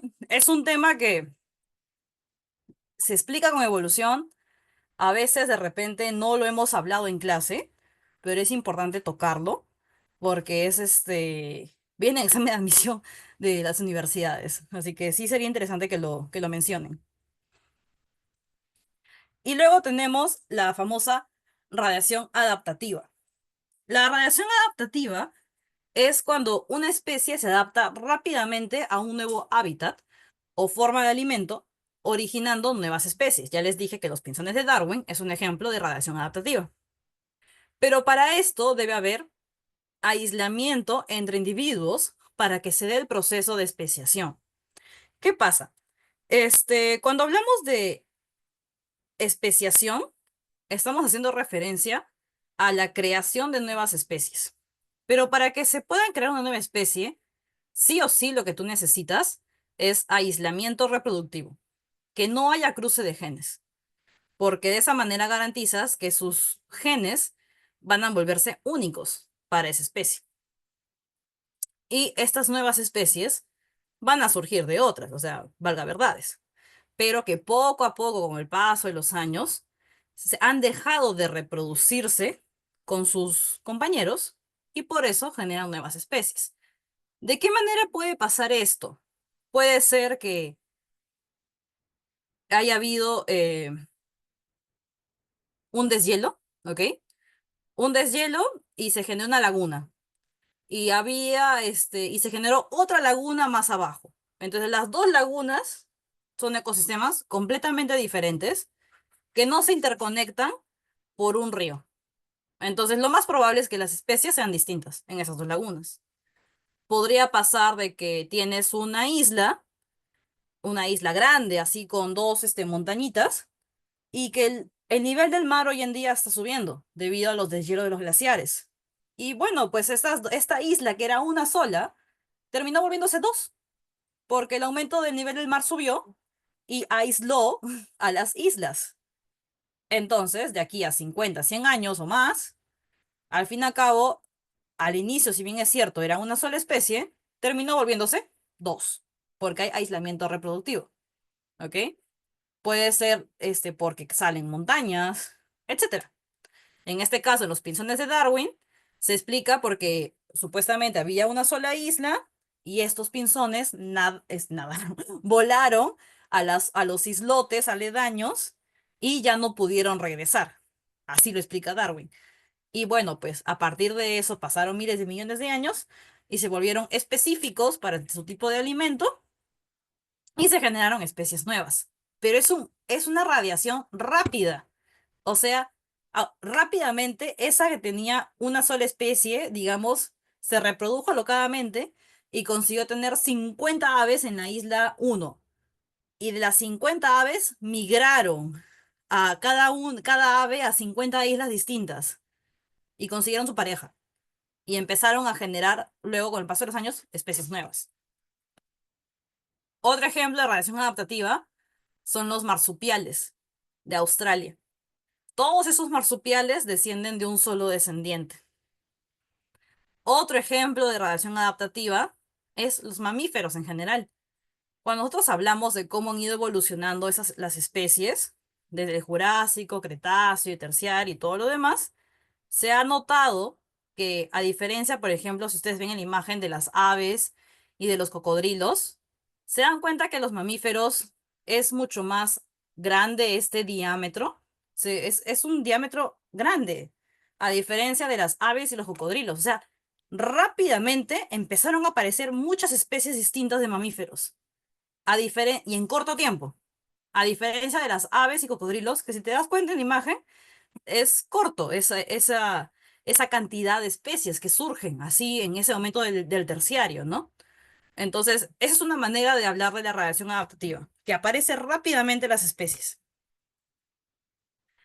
Luego tenemos otra prueba de la evolución, porque ya les hablé de dos pruebas, y hablamos de otra prueba más, la prueba de la embriología. De acá, por ejemplo, traigo a los cordados. Acá tenemos a dos autores, a Haeckel y a von Baer. Haeckel te va a decir que la ontogenia recapitula la filogenia. O sea, que los organismos pasan en la etapa embrionaria por todas las fases adultas de sus ancestros. Ojo, adultas he dicho. Entonces, según lo que dice Haeckel, el humano, o sea, nosotros, deberíamos de vernos como un pez, así como tú sabes que es la forma de un pez. Supuestamente, cuando estábamos en el vientre de nuestras madres, teníamos forma de pez. Y luego tuvimos forma de ave, y tuvimos forma de reptil, y tuvimos forma de anfibio, etcétera. Pero así como tú conoces, que es la forma adulta de un anfibio, de un reptil y todo lo demás. y creo que todos hemos visto o han tenido hijos, y creo que su hijo no se veía como un ave cuando le han visto en ecografía, ¿verdad? Pero bueno, eso es lo que él decía Hackett. Ahora, Bombaer dice la biología evolutiva del desarrollo, que se ayuda de la genética, etcétera. Es decir, que todos tenemos el mismo gen para los ojos, solamente que se expresa de manera diferente, porque todos venimos de un mismo ancestro. Entonces, ¿nos vamos a parecer un poquito? Sí, nos vamos a parecer un poquito, pero no es que nos vamos a ver de forma de pez, de ave, de reptil, cuando somos embriones, o sea, tampoco, ¿no? Entonces, hoy en día no se usa la embriología comparada para poder explicar la evolución. Se trabaja con la genética de poblaciones, comparando poblaciones y sus genes para poder determinar qué tal emparentados está una de otra y quién presenta genes más conservados y por lo tanto sería la población más ancestral. Lo que sí es cierto es que la embriología comparada nos ha ayudado a ver de repente que estos diferentes organismos, el pez, el ave, el reptil y todo lo demás, nos parecemos ligeramente, ¿sí? Pero no somos como la forma adulta, ¿ok? Eso sí, ya no, no estamos de acuerdo con Haeckel, ¿no? ¿Por qué? Porque dentro de todo tenemos los mismos genes, como dice Bombaer. Compartimos los mismos genes. Solamente que los genes, dependiendo de si eres un pez, un anfibio, un reptil, un ave o lo que sea, se van a expresar de manera diferente. Así que lo que dice Bombaer es mucho más acertado. Ahora, lo que también es cierto es que, bueno, yo que he llevado cursos donde hemos visto embriones en la universidad, lo que sí te dicen en la universidad es que los humanos, en algún momento, en nuestra etapa embrionaria, hemos tenido branquias y también hemos tenido cola, ¿ok? Entonces, sí se hace como una pequeña recapitulación de la ontogenia en la etapa embrionaria, pero no de las fases adultas, sino de aquellos órganos que luego son importantes en ese momento, pero luego ya no. Entonces, como les digo, nosotros en etapa embrionaria tenemos branquias, ¿sí? Antes de desarrollar pulmones, tenemos branquias. Y de esa manera el pequeño embrión va creciendo en el vientre de la mamá. Y, en imágenes de embriones se ven las hendiduras branquiales que tienen los humanos en etapa embrionaria. Y luego se ve que ya no están, porque ya empiezan a desarrollarse los pulmones. Igual la cola. O sea, la cola también la tenemos presente, como se ve en ese embrión de ahí. Y luego la cola es reabsorbida, porque se reabsorbe.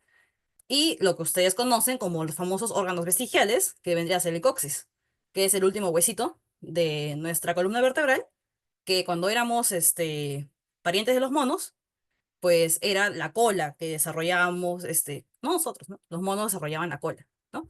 Entonces, esos son los famosos órganos vestigiales que también son pruebas de la evolución, que también se toca en clase. Pero, como les digo, no es que te vayas a ver como un pez, como un ave, como un reptil. ¿Hay ciertos caracteres que se comparten? Sí, hay ciertos caracteres que los vamos a compartir, pero es justamente porque compartimos genes y estos se expresan de manera distinta. Ahora, nosotros hablamos de genética de poblaciones y que esto sirva como una pequeña introducción a lo que vamos a ver la siguiente semana. Jeje.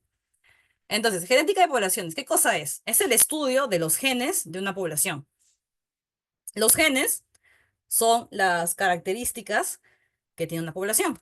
Entonces, vamos a abordar qué genes tiene esta población que no tiene la otra, por qué se ve de tal manera y no se ve de tal otra. ¿Ok? Y a esto no, hay dos términos. El famoso polimorfismo genético, que son pequeñas diferencias entre los organismos de la misma especie, pero que no necesariamente pueden causar una enfermedad. Y esto se da cuando el gen tiene más de dos alelos, para que me entiendan y no, no vuelen, como les digo a mis estudiantes. ¿Se acuerdan que era un alelo? Sino para explicar brevemente.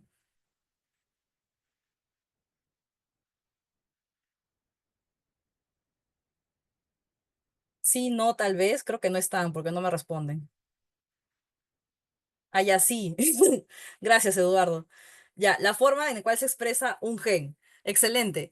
Entonces, tú tienes un gen, por ejemplo, color de cabello. Entonces, el color del cabello, ponte, caso hipotético porque no funciona de esa manera, solamente tiene dos alelos. O tu cabello es negro o tu cabello es marrón, ¿ok? Y se acabó, no hay más. Muchos genes se sabe que no funcionan en base a dos alelos, sino que tienen más de dos alternativas en las cuales se pueden observar.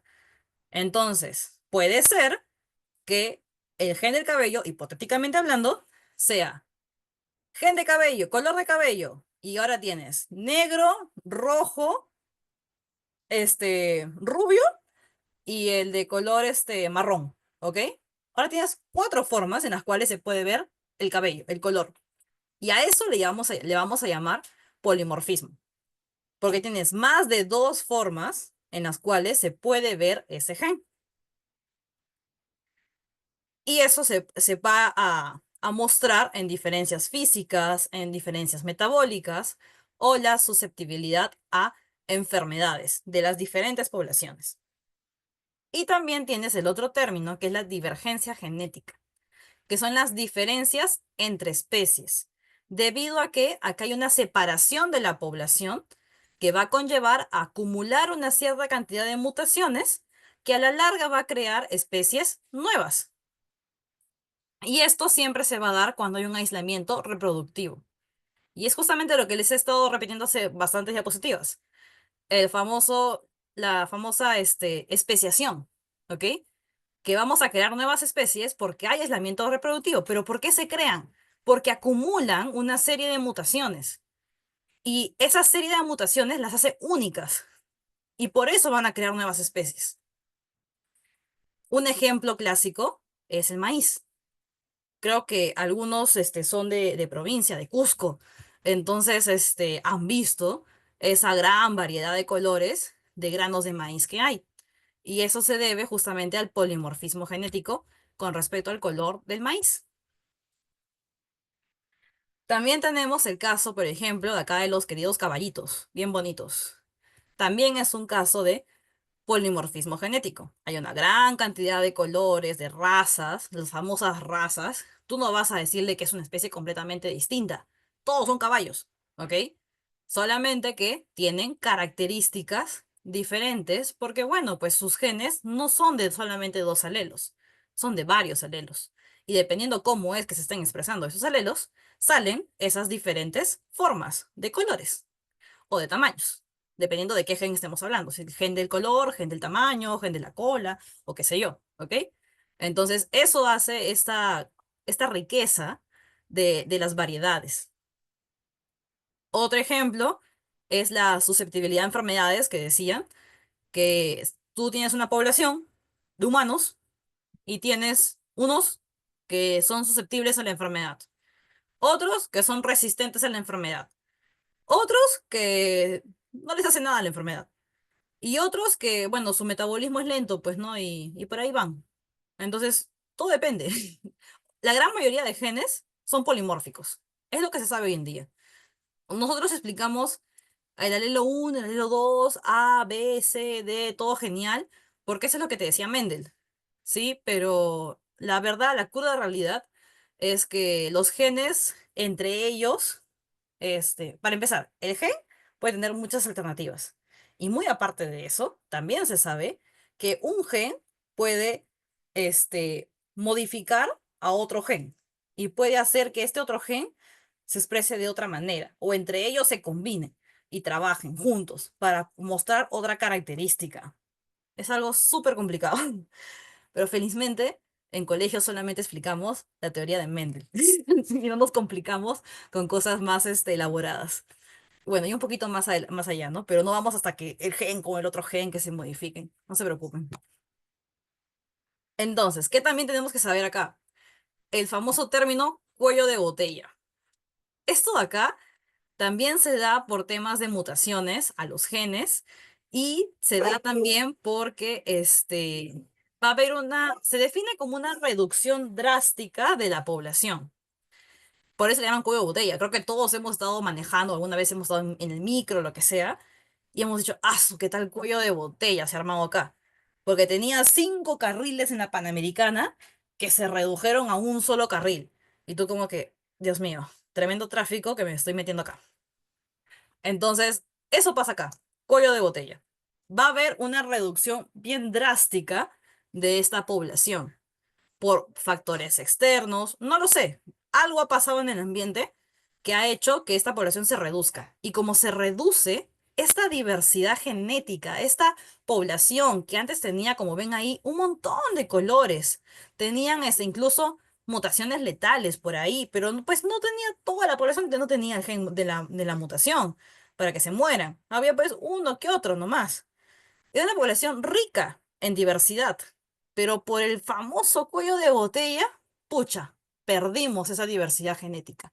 Y eso es algo que pasa con muchas especies hoy en día. Se está perdiendo la diversidad genética de nuestras poblaciones de plantas y de animales, sobre todo de plantas. ¿Y por qué se pierde la diversidad genética en plantas? Porque las hacemos que sean cultivadas.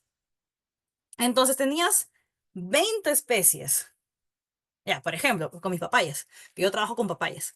Tenemos 13 especies de papayas en Perú y de las 13 especies solamente trabajas con, con ninguna realmente. Trabajas con su prima, que es Carica papaya.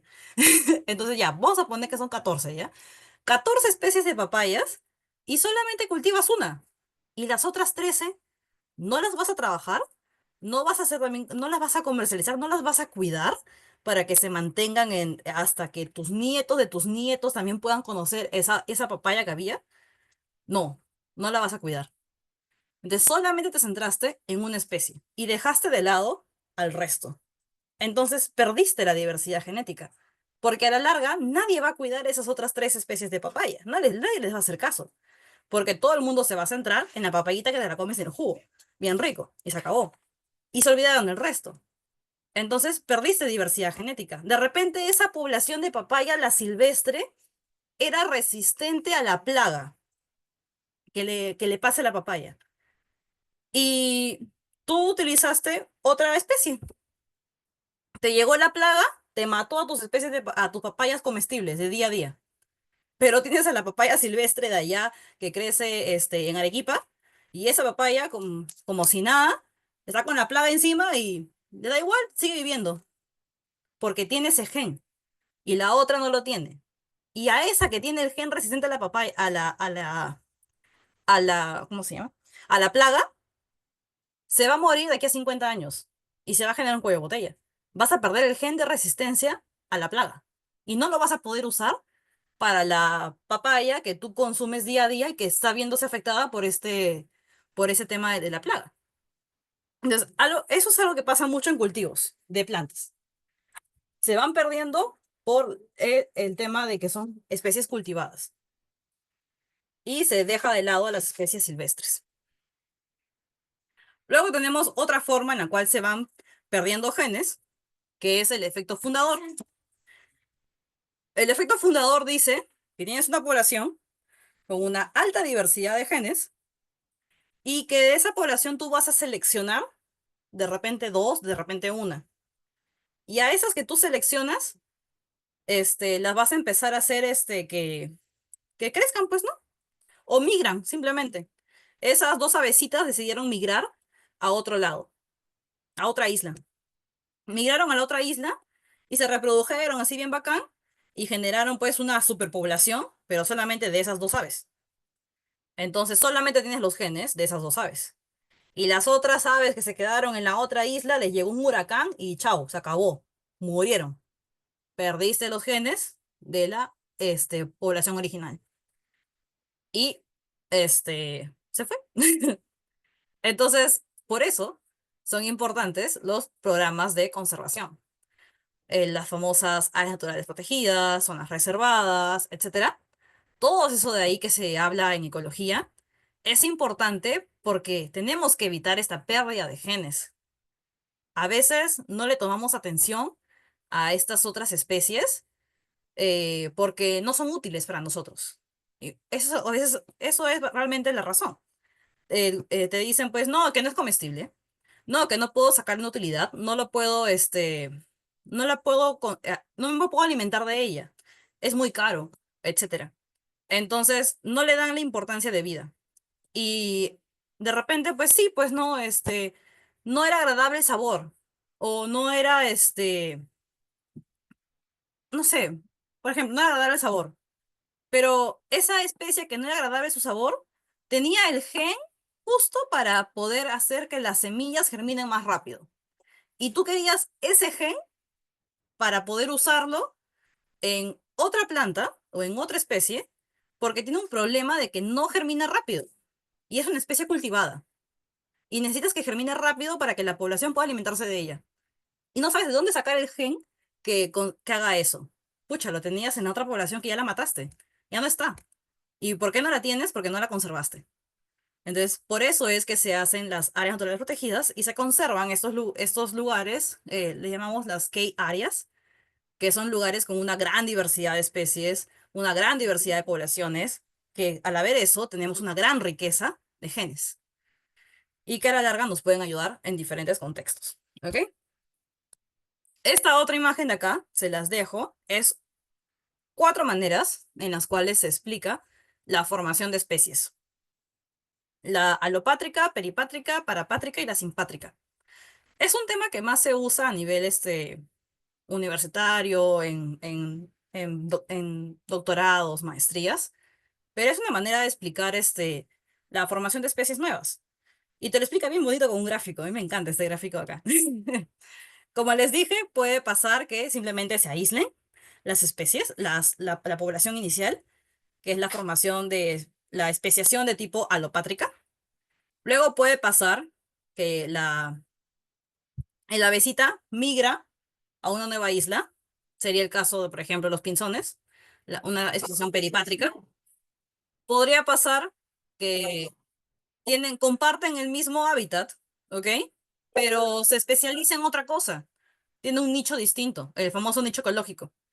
Tiene un nicho ecológico distinto, pero siguen compartiendo el mismo hábitat ligeramente.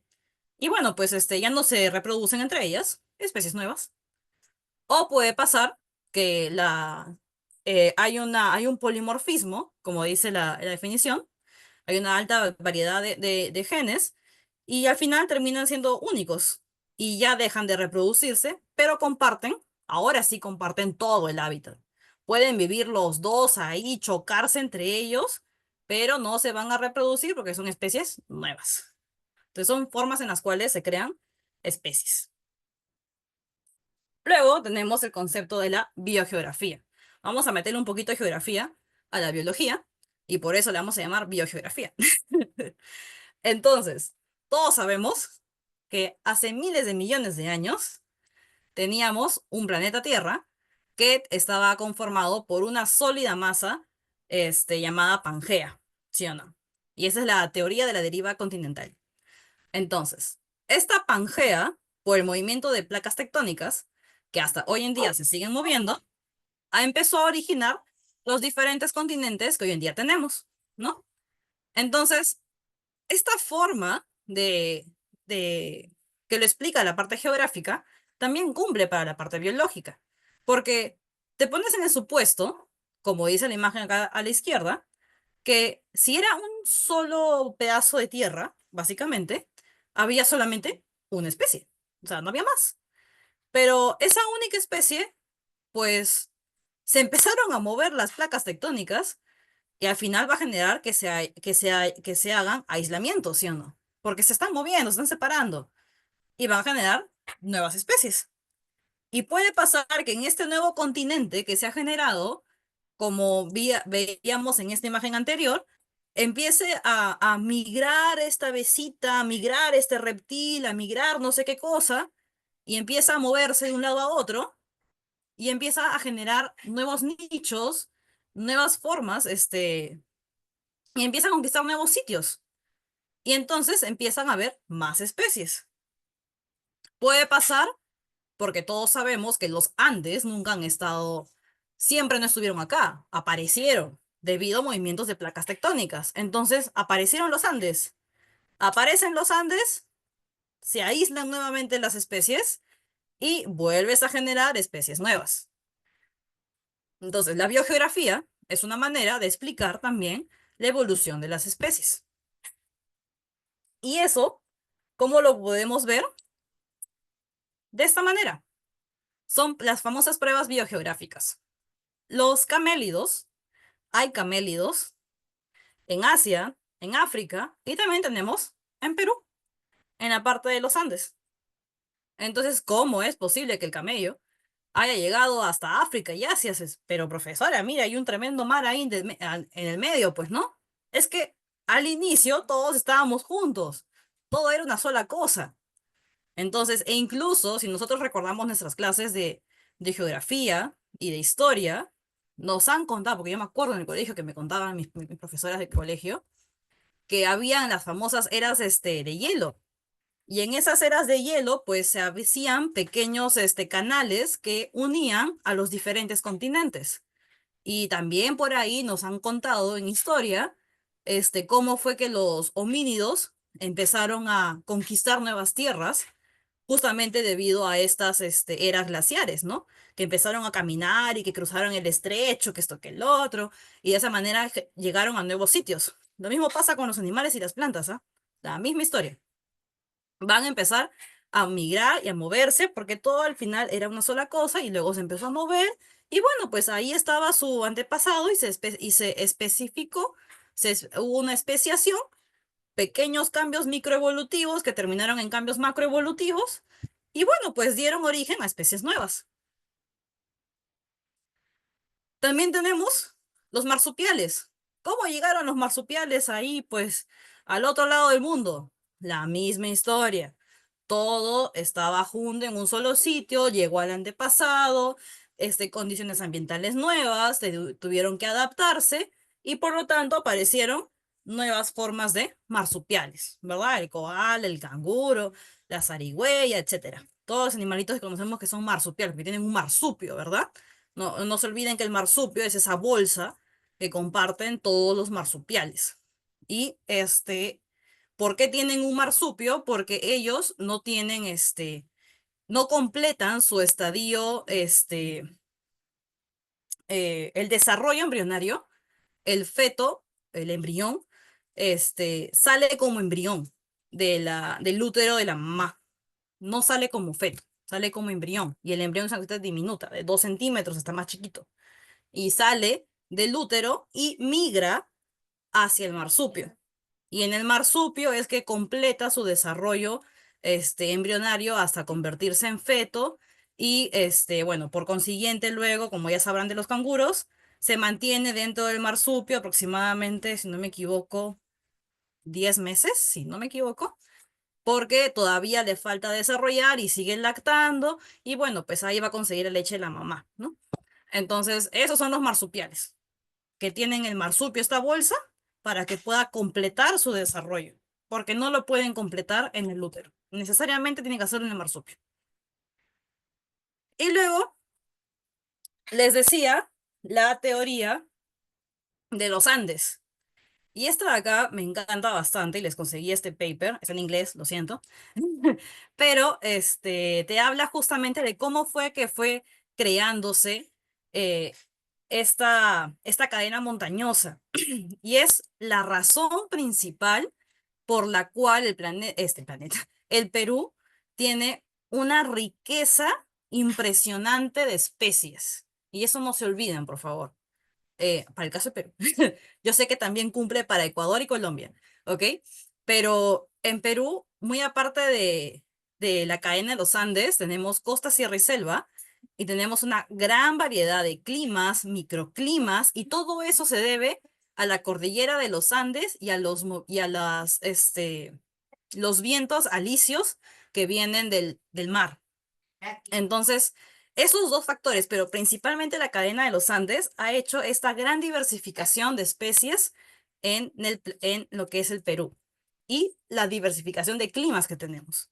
Por ejemplo, mis papayitas, con las que yo trabajo, la manera en la cual se explica esta gran diversidad de especies que tenemos en Perú, que somos el segundo país con mayor cantidad de especies de papayas silvestres, debajo de Ecuador, que tiene es el primer país. Ecuador tiene 17 especies hasta el día de hoy. El año pasado se ha descubierto una especie más. Entonces, Perú tenemos 13 con el trabajo que yo hice en pregrado. Entonces, eso explica debido a la cadena montañosa de los Andes. Y no tengan dudas que todavía falta descubrir millones de especies más. Y es debido a esta cadena montañosa. O sea, falta un montón. Se dice que los insectos son los seres vivos con mayor diversidad de especies. Y nadie los puede sacar de su top uno, ¿ok? Y otra cosa acá también resaltar es que en este trabajo nos muestran que justamente el Perú estaba inundado porque había un acceso de agua de parte del mar y que inundó y se generó como una especie de lago. Y es el famoso, también lo explican con la parte biogeográfica. Y es también, esa es una de las razones por las cuales hoy en día se encuentran fósiles, de cetáceos o de antiguos cetáceos en desiertos del Perú o de Chile o de Argentina, porque esa zona estaba inundada. Era mar. Entonces, por eso vas a encontrar conchitas, bivalvos, lo que sea, ¿no? Cualquier animal marino, los vas a poder encontrar en las zonas andinas, debido a eso, porque estaba lleno de agua y no había cadena de los Andes, pues todo era plano. Pero que por el movimiento de las placas tectónicas, pues se eleva bruscamente la tierra y se generan pues los famosos Andes, ¿no? Que lo conocemos hoy en día. Mira, Costa Rica me están diciendo que también tienen alta cantidad de microclimas. Debe ser con varios pisos desde los 660 hasta los 3500. ¡Wow! Acá en Machu Picchu, gracias a cámaras infrarrojas, han detectado nuevos mamíferos del tamaño de un puma. ¡Wow! ¡Qué locazo! Como les digo, hay, faltan muchas especies por descubrir. Eso no lo duden. Si no se descubren especies todos los días, es por falta de financiamiento. Esa es la triste realidad del Perú. En otros países le dan mucha importancia a la investigación y de verdad que sí les financian para que puedan viajar y buscar y todo genial, pero desgraciadamente pues en el Perú falta presupuesto. No hay colaboración hacia los científicos. Y un ejemplo es el que les traigo ahorita.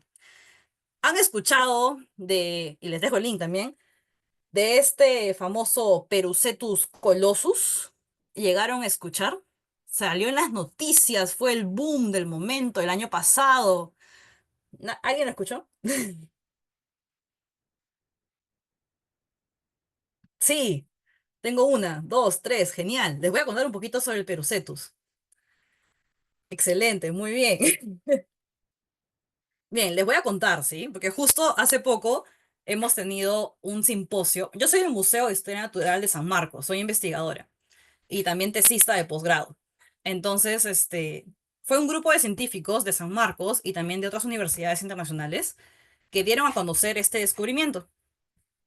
Y justo en este simposio que hemos tenido hace poco, por el aniversario del museo, de hecho, aprovecho para invitarlos a que el próximo año se den un tiempo en el mes de febrero, porque el mes de febrero es el aniversario del Museo de Historia Natural de San Marcos, que queda en la Avenida Arenales, y siempre en febrero tenemos un montón de actividades. Entonces, entre esas actividades hay un ciclo de charlas que se les llama simposio, donde diferentes científicos, también yo estuve por ahí, estuvimos hablando sobre las diferentes cosas nuevas que estamos descubriendo, que estamos haciendo.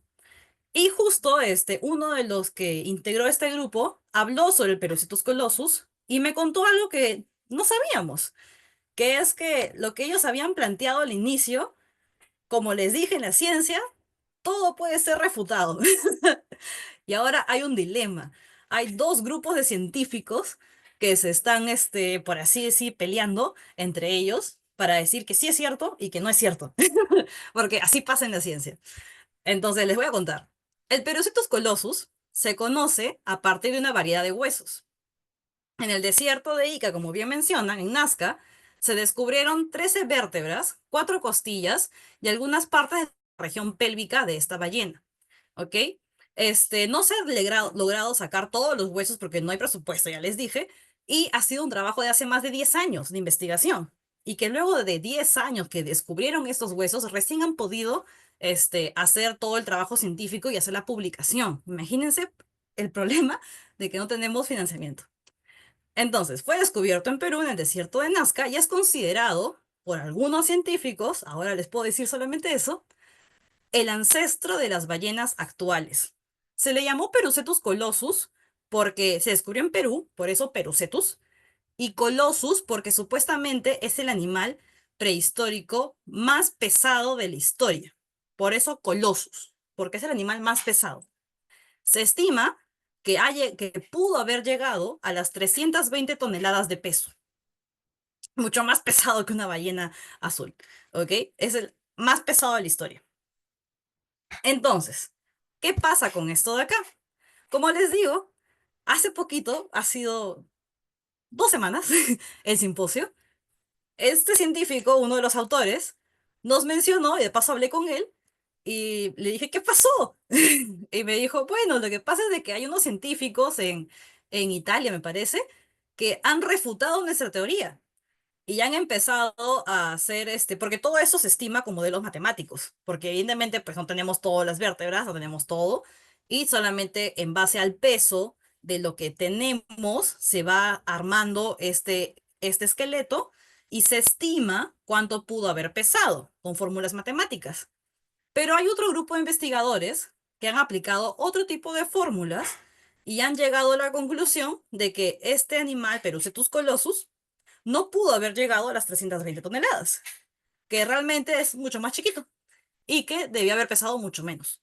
De repente solamente 90 toneladas. Así de drástica la diferencia. Y todos nos hemos quedado en el museo, ¿qué? Entonces, no es Perucitos Colosos el más pesado de la historia. Y el doctor lo que nos decía era, no se preocupen, que ahorita estoy sacando un artículo para plantear una nueva forma de calcular el peso de esta posible ancestro de las ballenas. Y justamente de eso nos estaba hablando. Con esta nueva forma, esta nueva metodología, más específica, más especializada, poder esclarecer mejor y comprobar con mayor grado riguroso de repente la propuesta que ellos tuvieron en un inicio, pues, ¿no? De que sí es el animal más pesado de la historia. Porque incluso estos huesos que están en exhibición en el museo, pueden ir al museo y lo pueden ver, está ahí en el museo hoy en día, este, son unos huesos que todos hemos comido pollo, ¿verdad? Sabemos que los huesos del pollo tienen hueco, ¿sí o no? Porque es tejido óseo esponjoso y tejido óseo compacto. Pero en este caso, estas ballenitas, esos huesos son sólidos, sólidos, bien sólidos. Y que han intentado sacar muestras para poder hacer todo el trabajo y hasta se les ha roto el taladro al momento de intentar sacar la muestra. Entonces, para que vean lo duro que es este hueso, solamente una vértebra pesaba 150 toneladas, no, 150 kilos, algo por el estilo. Era bien pesado. Y es una vértebra enorme, no lo pueden cargar una sola persona, entre 6 u 8 personas tienen que cargar una de sus vértebras. Y están ahí en exhibición para que las vean. Entonces, es un claro ejemplo que en la ciencia nada está dicho. Un día puedes decir algo y al día siguiente puede venir otro grupo de científicos y te puede decir, así no es de esta otra manera. Y no por eso te vas a molestar, porque nada es totalmente cierto, ¿verdad? Entonces simplemente lo que te queda es defender tu postura y vuelves a investigar cómo va a ser ese científico, vuelves a sacar otra metodología y todo lo demás para poder hacer válido su propuesta, ¿no? Y así funciona. No hay que molestarnos por eso. Entonces, aprovechando mi ballenita, voy a hablarles de la evolución de estas ballenas y decirles por qué tienen pelvis y fémur. Porque ustedes sabrán pues que las ballenas hoy en día tienen huesos de la cadera. ¿Y es por qué? Porque estas ballenas, si vemos este árbol filogenético, antes, hace muchos años, tenían 4 patas. O sea, caminaban, ¿verdad? De manera terrestre. Solamente que luego entraron a la parte marina, empezaron a nadar y luego, pues, como ya nadaban, esas extremidades se volvieron aletas, ya no eran patas, y al final pues las traseras pues ya no las usaban y terminó siendo algo que se dejó de tener y por eso hoy en día no tienen patas traseras. Pero todavía les queda el rezago pues de la pelvis y el fémur. De repente de aquí a millones de años hasta desaparecen esos dos huesos y no hay ningún problema. Es parte de la evolución. Y eso es una prueba de que ha evolucionado las ballenas. Otra prueba más, tenemos por acá a la familia de los reptiles. Tenemos al anfibio, al pez y que luego, mira, se salió y acá están los reptiles. Tenemos a acá al final, al fondo, lo que quiero llegar es a mi serpiente. ¿Se dan cuenta que la serpiente no tiene extremidades? No tiene ninguna extremidad, pero sus antepasados tenían extremidades, tenían cuatro patas. No, reptaban, ¿sí? O sea, caminaban. Reptaban un poquito, pero caminaban, pues no sé, no solamente era desplazamiento por suelo, nada más. Pero entonces, ¿cómo te das cuenta tú? No sé, no, yo nunca he visto una serpiente, ¿ya? Pero tengo compañeros que sí. En el museo hay este serpentario. Entonces, las serpientes, en la parte de la cloaca, tienen ahí unos huequitos, que son justamente los rezagos de esas extremidades que en algún momento tuvieron. Se ven ahí como unos huequitos, justo en el medio a los lados de la cloaca. Recuerden que la cloaca es el fin del sistema digestivo, reproductor y urinario. ¿Ok? Entonces, ahí está justamente esas dos zonas, ¿no? O son aberturas que tienen en la parte de la cadera, que supuestamente hace alusión a que tenían patas traseras, ¿no? Las serpientes. La parte delantera sí no es tan visible, pero la trasera sí, por zona final de la cloaca. También tenemos el clásico ejemplo de la evolución del caballo. No sé si sabían, el caballo no solamente tenía una sola pezuña, vamos a decirlo de esa manera, sino que tenían más dedos, ¿ok? Tenían cuatro dedos, tres dedos, luego medio que se deformó, se hizo más chiquito para abajo, luego al final uno solo. Y es lo que tenemos hoy en día. El caballo actual solamente tiene un dedo, ¿ok? Es parte también de su evolución. En las plantas, y bueno, todo esto lo vas a ver por restos fósiles, ojo, ¿ah? Todo esto es fósiles, hartos fósiles. En caso de las plantas, también se ven restos fósiles. Las plantas se van a ver como que impregnadas en las rocas y se ven de esta manera, así en como lo muestra en esta imagen. Van a ver la formita de las hojas, de sus flores, de sus características, y que, bueno, pues no hace alusión a cómo son hoy en día ciertas plantitas, ¿no? A veces en los restos fósiles de plantas se ve la forma que tenía la hojita, pues, ¿no? Con sus venas y todo, se ve bien bonito. Y eso nos hace a veces por la carbono 14 y por otras pruebas, pueden saber cuántos años tiene esa roca, ¿no? Y de esa manera pueden determinar, pues, ¿no? Que en esa época existía esa familia de plantas, ¿no? Viviendo junto con esos, animales que había en la zona. Hoy en día tenemos, ejemplares de plantas que son consideradas las plantas más longevas que tenemos, en la actualidad, todavía viviendo con nosotras. Y les traigo dos ejemplos, que es la del Parque Nacional de Gran Cuenca en Estados Unidos y al sur de Chile y Argentina. En Estados Unidos tenemos en el Parque Nacional los pinos longevos, la especie Pinus longeva, que se estima que tiene 4.853 años y siguen viviendo con nosotros. Imagínense. Y en el caso del sur de Chile y Argentina, está la especie Austrocedrus chilensis, que se estima que tiene 5.000 años. Son los famosos cipreses de la Patagonia. Recuerden que los árboles se sabe la edad por los anillos. En este caso, como ellos han estimado, no se han tirado abajo un árbol, no van a hacer eso, pero por las ramas que van sacando, y que bueno, tienen que hacer podas de crecimiento o se le ha caído la rama o qué sé yo, se hacen estudios de conteo de anillos y en base a eso, van calculando cómo sería la del tronco principal, ¿no?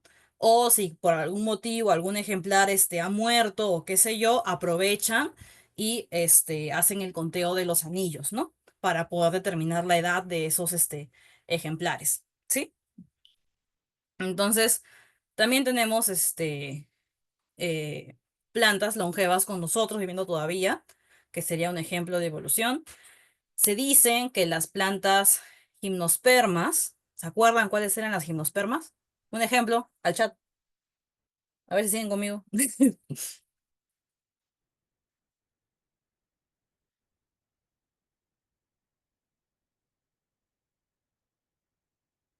Pinos, excelente. Pino, todos son pinos. Cipreses, muy bien. Abetos.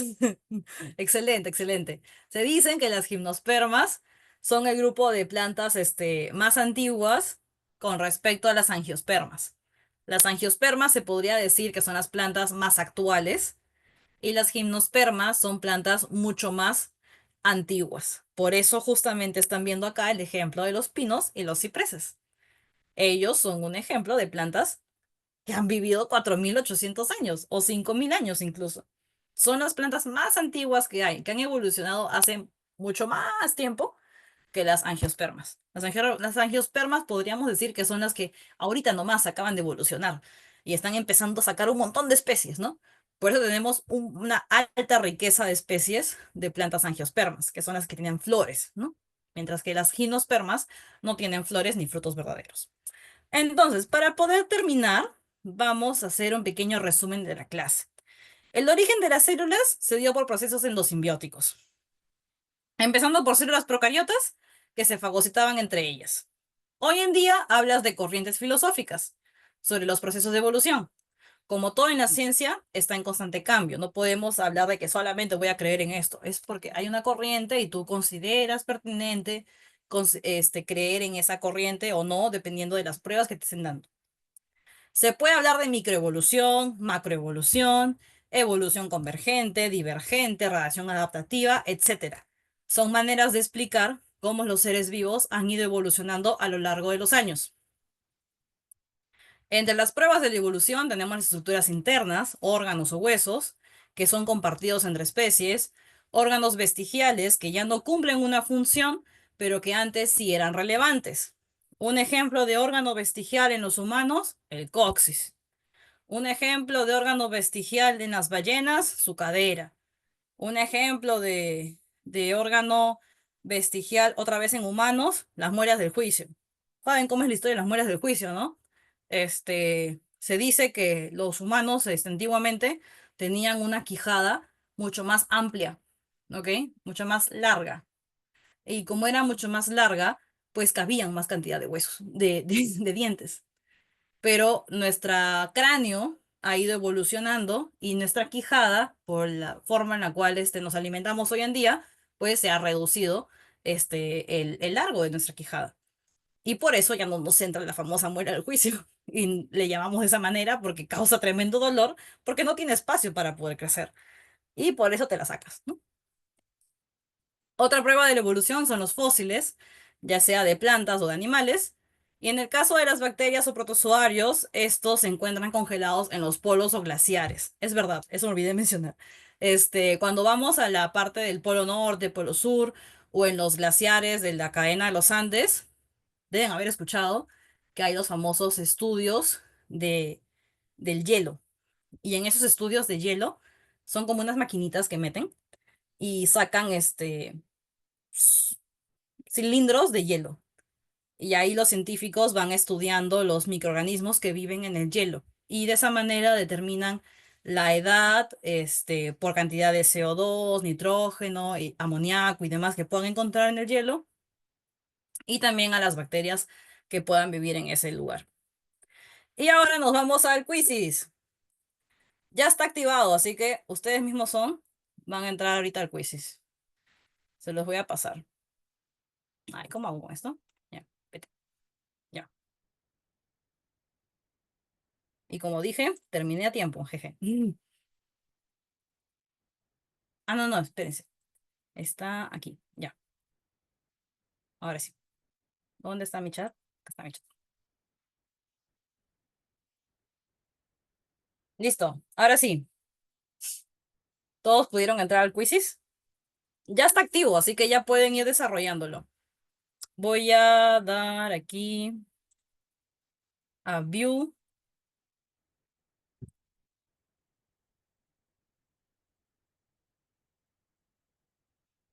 No, no, que ven las respuestas. Ya, ahí está. No, ¿qué fue? A ver, espérense. Pero ya está activo, ya deberían de poder jugar. A ver, espérate, te pongo el resumen, te pongo el resumen. Ahí está.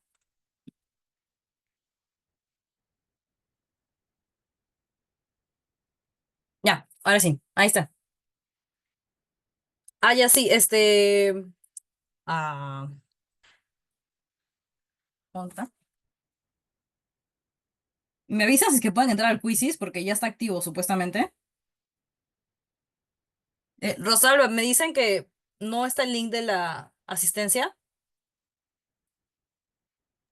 Sí, se los acabamos de colocar de nuevo. A ella. Gracias.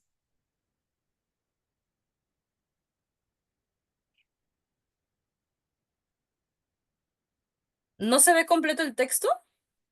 Sí, sí se ve completo. Sí está bien.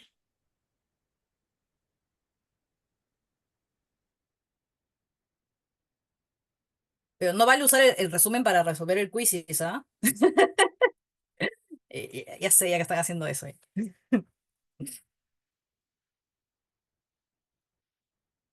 A ver, a ver, a ver.